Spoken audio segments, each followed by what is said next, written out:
Just days ago, American helicopters descended on Caracas in the dead of night. By dawn, Nicolas Maduro was in handcuffs, headed to a federal prison in New York. The operation was swift, decisive, and raised a question the media still hasn't answered. Why now? Why Venezuela? Why did the United States just execute its most dramatic military intervention in Latin America in decades? The answer isn't what you think. This wasn't about democracy. It wasn't really about drugs, and it certainly wasn't about one man. This was about something far more valuable, far more strategic, and far more dangerous. This was about oil, the largest proven reserves on planet Earth. And understanding why that matters requires going back over a century to when this whole cycle began. To grasp what just unfolded in Venezuela, you have to understand what's been building for the last 100 years, because the military strikes, the international tensions, the economic collapse, the diplomatic fractures, none of this appeared from nowhere. It's the latest chapter in a story that's been playing out since petroleum was first discovered beneath Lake Maracaibo in 1922. This is a story about how a single resource can define a nation's destiny, how it can generate unimaginable wealth and catastrophic dysfunction, how it attracts global superpowers, and how it ultimately leaves a country dependent on forces beyond its control. Today, I'm going to walk you through the economic and geopolitical forces that shaped Venezuela into what it became. Not the headlines, not the personalities, the structural forces, the patterns that repeat across generations, regardless of who's in power. Because removing Maduro doesn't solve Venezuela's fundamental problem. The problem is oil, and until that's understood, nothing that happens next will make sense. Let me show you how we got here. In 1914, Caribbean Petroleum struck oil at Zumaque 1, now called MG1, in the Mene Grande field near Lake Maracaibo. That discovery changed Venezuela forever. Within a single decade, foreign oil giants flooded the country. Royal Dutch Shell, Gulf Oil, Standard Oil, later known as Exxon, all acquired massive land concessions. By 1928, Venezuela had become the world's leading oil exporter.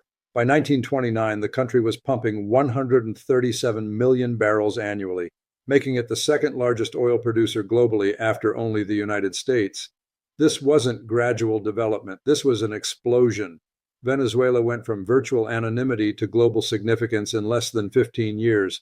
By 1940, Venezuela ranked as the world's third largest oil producer, extracting over 27 million tons per year. During World War II, as a critical supplier to the Allied forces, production surged 42% between 1943 and 1944 alone. But the discovery that would truly shape Venezuela's fate came later, the Orinoco Belt. The Orinoco oil belt, located in eastern Venezuela, contains what are now recognized as the largest proven oil reserves on Earth. According to multiple sources, including the U.S. Geological Survey, the belt holds an estimated 900 billion to 1.4 trillion barrels of heavy crude in proven and unproven deposits. Venezuela's officially certified reserves stand at approximately 304 billion barrels, roughly 18% of the world's total proven reserves as of 2020. To put that in context, Venezuela has more oil than Saudi Arabia, more than Russia, more than any other nation. It's an almost incomprehensible amount of wealth sitting underground. But here's the catch, and this matters for everything that follows. Venezuelan oil is heavy and sour. It's thick, high in sulfur, difficult to extract, and expensive to refine. It's not the light, sweet crude that flows easily and processes cheaply. Orinoco oil requires specialized refineries, substantial infrastructure, and massive capital investment to bring to market profitably. That technical reality shaped everything that came after, because possessing the resource wasn't enough. Venezuela needed foreign capital, foreign technology, and foreign expertise to turn that oil into revenue. And that dependence on external actors, on global markets, on decisions made thousands of miles from Caracas, that's what made Venezuela vulnerable. That vulnerability is exactly what we're seeing play out right now. Oil didn't just change Venezuela's economy. It completely restructured the political system.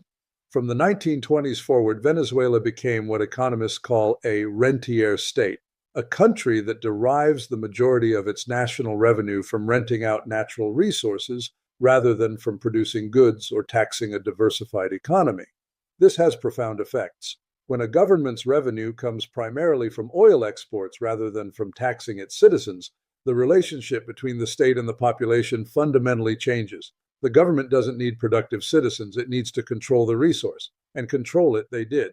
During the dictatorship of Juan Vicente Gomez, who ruled from 1908 to 1935, oil wealth concentrated in the hands of the government and a small elite connected to foreign companies. By 1929, Shell, Gulf Oil, and Exxon accounted for 99% of Venezuela's total oil production. The wealth was immense, but it didn't spread. Agricultural production collapsed as labor shifted to the oil fields. By the 1940s, Venezuela was importing food, despite having once been agriculturally self-sufficient. In 1943, President Isaías Medina Angarita enacted the hydrocarbons law. This was the first major step toward the government asserting greater control over the oil industry. The law required oil companies to share profits approximately 50-50 with the Venezuelan government and mandated that all oil concessions revert to state control within 40 years. Despite fears from foreign companies that this would destroy the industry, production continued to climb. Venezuela served as a massive supplier of oil throughout World War II and the post-war boom.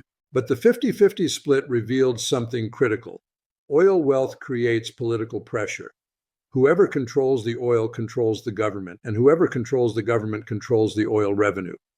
This dynamic, oil revenue funding the state controlling access to oil revenue, political power consolidating around that control, this became the pattern that would define Venezuelan politics for the next 80 years, and it's the same pattern that led American forces to Caracas just days ago.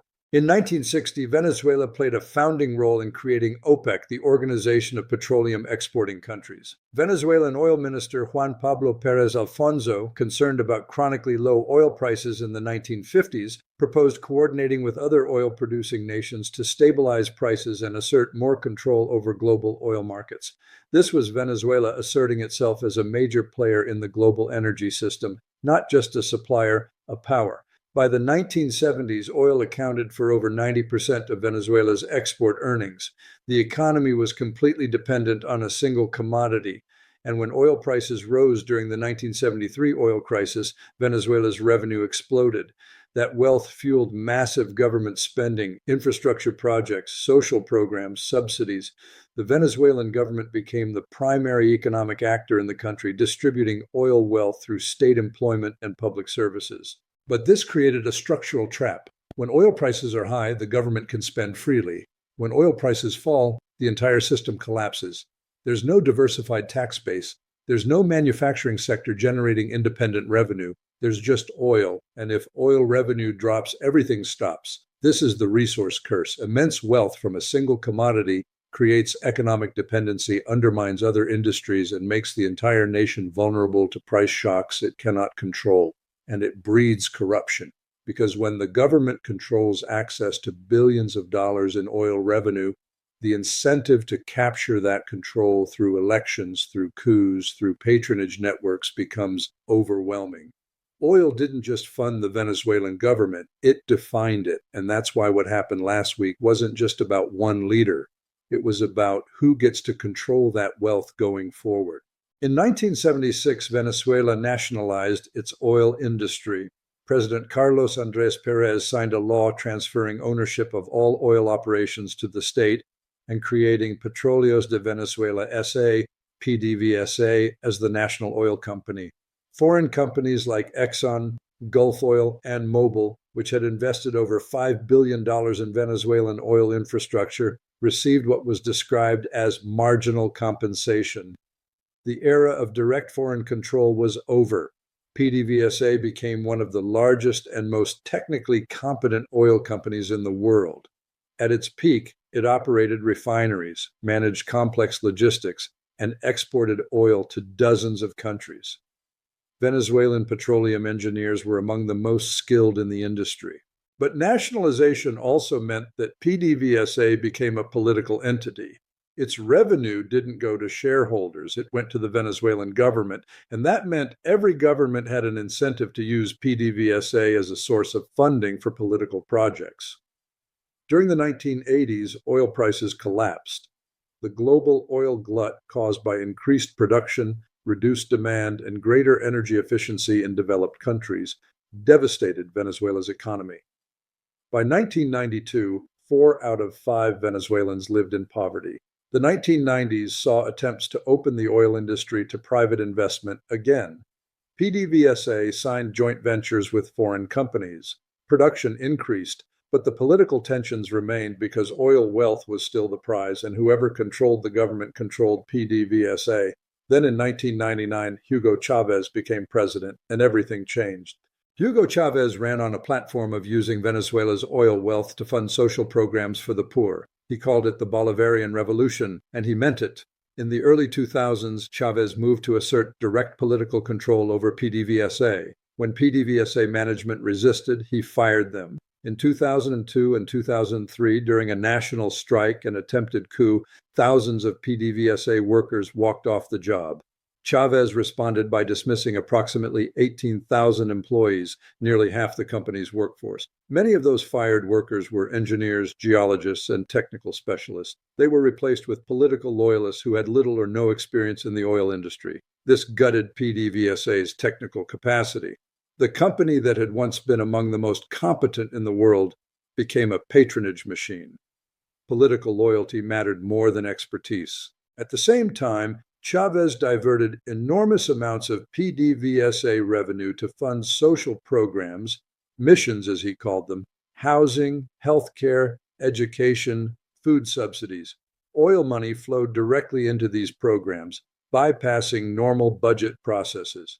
When oil prices spiked in the mid-2000s, reaching over $100 per barrel, Venezuela's revenue exploded. Between 1998 and 2008, the government received approximately $325 billion from oil production and exports. That money funded an expansion of government programs, subsidies, and state control over the economy. But when oil prices fell again starting in 2014, the system collapsed. PDVSA couldn't maintain production because it lacked investment, technical expertise, and functional infrastructure. Equipment broke down, wells went offline, production plummeted. Oil output, which had peaked at over 3 million barrels per day in the late 1990s, fell to less than 900,000 barrels per day by 2024. That's a collapse of more than 70%. And with that collapse came economic catastrophe, hyperinflation, food shortages, medical supply shortages, mass emigration. By 2024, over 7 million Venezuelans had fled the country. This wasn't just mismanagement. This was the predictable outcome of turning a national oil company into a political tool. When technical competence is replaced with political loyalty, when revenue is diverted to fund government spending rather than reinvested in infrastructure, production collapses. And once production collapses, the entire rentier state structure fails because without oil revenue, there's nothing left. But the story doesn't end there, because while Venezuela's oil production was collapsing, two superpowers were watching very closely, and both wanted control. Now let's talk about the United States. Because U.S.-Venezuela relations have always been about oil, always. In the early decades of the 20th century, American companies Gulf Oil, Standard Oil, others dominated Venezuelan oil production. They wrote the laws, negotiated the concessions, and exported the crude. During the 1980s and 1990s, despite political differences, oil trade persisted. In 2008, Venezuela exported approximately 1.2 million barrels per day to the United States. Then came Chavez, and the relationship deteriorated. Chavez criticized U.S. foreign policy, formed alliances with Cuba and other anti-American governments, and used oil as a political weapon. He threatened to cut off exports to the U.S. He sold oil at discounted rates to Caribbean nations and poor communities in the U.S. to build political support, but the oil kept flowing because Venezuela needed the revenue, and the U.S. refineries on the Gulf Coast were specifically designed to process Venezuelan heavy crude. In 2014, under the Obama administration, the United States began imposing targeted sanctions on Venezuelan officials accused of human rights violations. These expanded in 2017 and 2018 under Trump to include financial sanctions restrictions on PDVSA, and eventually a near total embargo on Venezuelan oil imports. By 2020, U.S. imports of Venezuelan crude had dropped to almost zero, and Venezuela's oil production, already declining, fell even further. The sanctions were designed to pressure the Maduro government. The logic was simple: cut off oil revenue, the government collapses, democracy returns. But that didn't happen. Instead, Venezuela redirected its exports to China, to India, to other buyers willing to purchase sanctioned oil at steep discounts through a network of dark fleet tankers. The oil kept moving, just not to the United States. And that redirection brings us to the real reason American helicopters landed in Caracas: China. China's economy requires enormous amounts of energy, and as China grew over the past 3 decades, it needed to secure reliable oil supplies from multiple sources. Starting in the early 2000s, China began investing heavily in Venezuela. According to multiple reports, China extended over $60 billion in loans to Venezuela between 2007 and 2016. These loans were repaid in oil. Venezuela shipped crude to China at discounted rates as loan repayment. This was strategic for both countries. Venezuela needed capital to maintain oil production and fund government programs. China needed long-term access to energy supplies that wouldn't be subject to U.S. control. By the 2010s, China had become Venezuela's largest creditor and one of its largest oil customers. When U.S. sanctions cut off Venezuelan access to Western financial systems, China provided an alternative. This wasn't charity. This was energy security. China was building a portfolio of oil suppliers: Russia, Iran, Saudi Arabia, Iraq, Angola, Venezuela, so that no single disruption could halt its economy. Venezuela, with its massive reserves and willingness to sell at discounts, fit perfectly into that strategy. And here's where the geopolitical competition becomes crystal clear. The United States didn't just want to pressure Maduro. It wanted to deny China access to Western Hemisphere oil. It wanted to maintain control over global energy flows and ensure that Venezuela's reserves, if developed, would serve U.S. interests, not Chinese ones. This is why the operation happened. Not because Maduro is uniquely evil, but because Venezuela's oil, sitting 90 miles from the U.S. mainland, represents a strategic asset. And the United States decided it couldn't allow that asset to remain under the control of a government aligned with China. So what did sanctions actually achieve? They disrupted Venezuelan oil exports. They made it harder for PDVSA to operate. They reduced the government's revenue. Production fell from over 2 million barrels per day in 2014 to less than 900,000 barrels per day in 2024. But they didn't collapse the government. They didn't restore democracy. They didn't stop oil from flowing. What they did was redirect the oil trade. Venezuela stopped selling to the United States and started selling to China, India, and others. The buyers changed. The flows adapted. The market found a way. And in the process, sanctions made Venezuela more dependent on China, not less, because when Western financial systems and markets are closed, countries turn to alternatives, and the primary alternative is China. This is the unintended consequence. U.S. sanctions were supposed to weaken adversaries. Instead, they pushed those adversaries into closer alignment with each other. Venezuela, Iran, Russia, countries under U.S. sanctions all deepened their economic ties with China. They built alternative payment systems. They traded in yuan instead of dollars. They created networks that bypass U.S. financial control. The sanctions didn't isolate these countries. They integrated them into a China-led economic sphere. And from China's perspective, this was ideal. Sanctions created opportunities. Countries desperate for buyers would sell at discounts. Countries locked out of Western systems would embrace Chinese alternatives. So when we talk about why the current U.S. military operation happened, we need to understand this context. Economic pressure through sanctions wasn't working. The government wasn't collapsing. China's access wasn't being denied. So the United States escalated from economic pressure to military action, from sanctions to airstrikes, from trying to control the oil through financial means to trying to control it through force. And this brings us to the uncomfortable truth that nobody in Washington wants to say out loud. Removing Maduro doesn't solve Venezuela's structural issues, because Venezuela's problem isn't one man, it's oil dependency. Oil dependency creates a political system where controlling the government means controlling immense wealth. That attracts corruption. It attracts authoritarianism. It attracts foreign interference.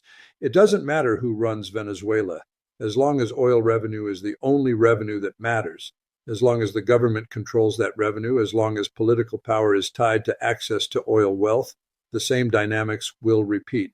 You could install a democratic government tomorrow, but if that government still depends on oil revenue to function, if it still faces the same pressures, declining production, price volatility, foreign competition, corruption, it will face the same challenges Maduro faced and Chavez before him and every Venezuelan government since the 1920s. This is the resource curse in action.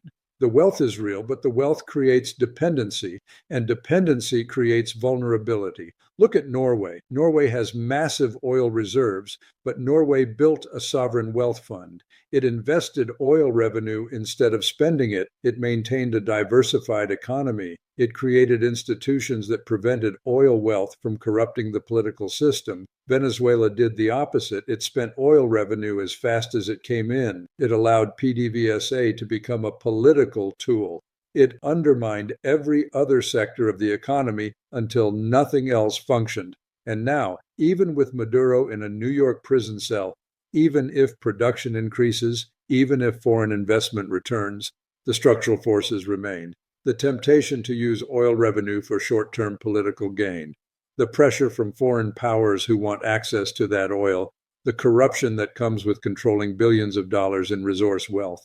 Removing Maduro was never going to solve those problems because those problems are built into the system. So what does Venezuela teach us? It teaches us that resource wealth is not the same as sustainable prosperity. Possessing oil doesn't make a country rich. It makes it dependent. It teaches us that economic structures matter more than individuals. You can remove leaders, but if the underlying economic system remains the same problems will recur. It teaches us that sanctions have limits. You can disrupt trade, but you can't control markets. When you cut off one route, the market builds another. It teaches us that geopolitical competition over resources is intensifying. The contest between the United States and China isn't just about military power. It's about access to energy, control over supply chains, and influence over resource-rich nations. And it teaches us that oil dependency creates political dysfunction. When a government's revenue comes from a single commodity rather than from a productive, diversified economy, the incentives are all wrong. The focus shifts from building institutions and empowering citizens to controlling the resource and distributing its wealth. This is Venezuela's tragedy. It has more oil than almost any nation on earth, and that oil has made it poorer, not richer, more vulnerable, not more powerful, more dependent, not more independent. The current crisis isn't an aberration.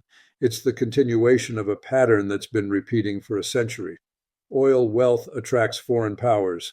Foreign powers compete for access. Governments use oil revenue to maintain power. Production declines when political control matters more than technical competence. The economy collapses when oil prices fall. The cycle repeats. And now with Maduro in U.S. custody, with American forces controlling Caracas, with foreign powers maneuvering for position, the cycle continues. Because until Venezuela breaks its dependence on oil, until it diversifies its economy, builds functioning institutions independent of oil revenue, creates political systems that don't revolve around controlling a single resource, nothing will fundamentally change. The names will change, the governments will change, but the underlying forces that created this crisis, those remain. And that's the lesson, not just for Venezuela, for every nation that depends on resource wealth to survive. Dependence is vulnerability, and vulnerability in a world of great power competition is dangerous. Venezuela wasn't doomed by oil, but oil made Venezuela vulnerable. And that vulnerability has been exploited over and over by internal actors and foreign powers alike. The question now is whether the next government, whoever leads it, however it's formed, can break that cycle. Whether Venezuela can finally build an economy that doesn't revolve around a single commodity. Whether it can create institutions that serve its citizens rather than whoever controls the oil revenue. History suggests that's unlikely. Resource dependency is extraordinarily difficult to overcome. The incentives are too powerful, the wealth is too concentrated, the corruption is too entrenched, but it's not impossible. Other nations have done it. It requires deliberate policy choices, strong institutions, and the political will to resist the temptation to spend oil revenue on short-term gains. Whether Venezuela can do that remains to be seen. But one thing is clear. Removing Maduro was only the beginning. The real challenge, breaking the cycle of oil dependency, has barely started. And until that challenge is met, Venezuela's crisis will continue in one form or another with one leader or another. Because the problem isn't who runs Venezuela, the problem is oil.